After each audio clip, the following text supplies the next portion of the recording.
Well, the U.S. is currently strengthening its position in the Mediterranean following the unprecedented attack from Hamas on Israel and the Gaza Strip that has left over 1,000 dead. A U.S. carrier strike group, which includes the world's largest warship, along with multiple other missile cruisers and destroyers, are on their way. Lieutenant Colonel Allan West joining me now. Colonel, what do you make of what you're seeing?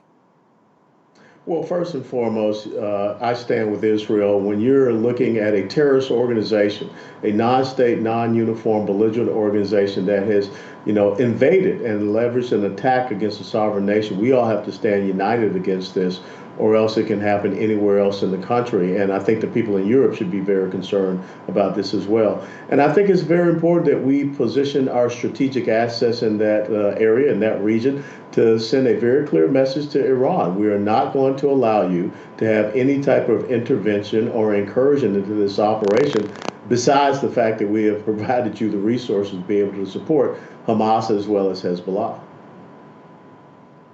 Well, I spoke to Pete Hoekstra earlier today, former House Intelligence Committee chair, and he said kind of what I've been thinking, and I just kind of like to get to you weigh in on this point, which is the war starts in Israel, but it ends in Tehran. What do you think? Mm-hmm.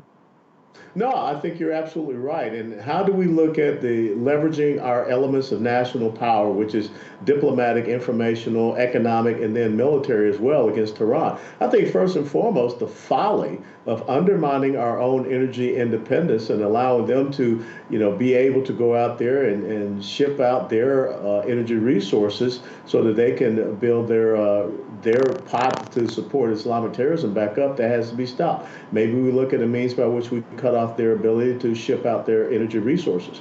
But yes, we have to put more pressure on them. We have to increase the sanctions on them, and we have to separate them away from China. We have to send a very clear message to Xi Jinping is that you do not want to get in bed with these folks, and you do not want to be on the same side as them, as well as sending that message to Russia and Vladimir Putin. I want to ask you about something there that comes up. Our strategic oil reserves down to a very small amount.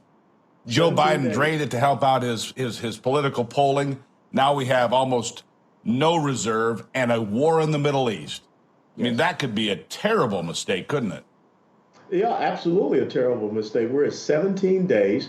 He's depleted our strategic petroleum reserve by about 60%, and he continues to put his boot on the necks of our oil and gas, our fossil fuel industry. And as you articulated in your monologue, just laying down at the altar of the climate nutcases that are out there.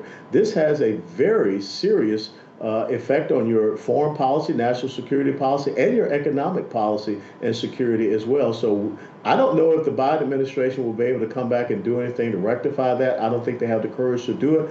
But let this be a lesson learned to us. We are now putting ourselves back in the position that we were when we had the Saudi oil embargo crisis against us. Yeah. Let me ask you something else. 11:32 a.m. this morning. Mm-hmm. The White House calls a lid for the day. Donald Trump's going to speak today.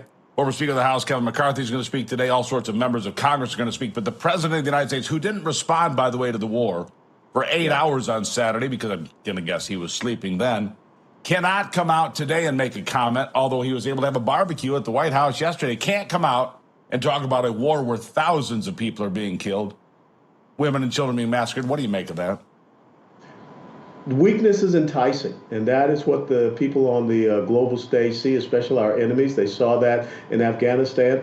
But, Steve, understand, we have confirmed that 9 Americans were killed in this. And so we need to have a response, as well as the potential some Americans are being held hostage in Gaza. But yet, what did they see? They see the commander-in-chief of what should be the most powerful nation in the world is saying, I'm too tired. I can't. I'm not up to the task. So this is a reason why we have an important decision to make in November 2024. And if America does not make the right decision, this is just going to continue on. Weakness creates war, whether it's in Ukraine or in Israel, and who knows where else next. Colonel, always appreciate it. Thank you. Thank you so much, Steve, for having me. Really appreciate it. All right. After the break, President Joe Biden coming under fire for hosting that barbecue at the White House, as he should, while war is raging in Israel and women and children being massacred. He had a live band, though.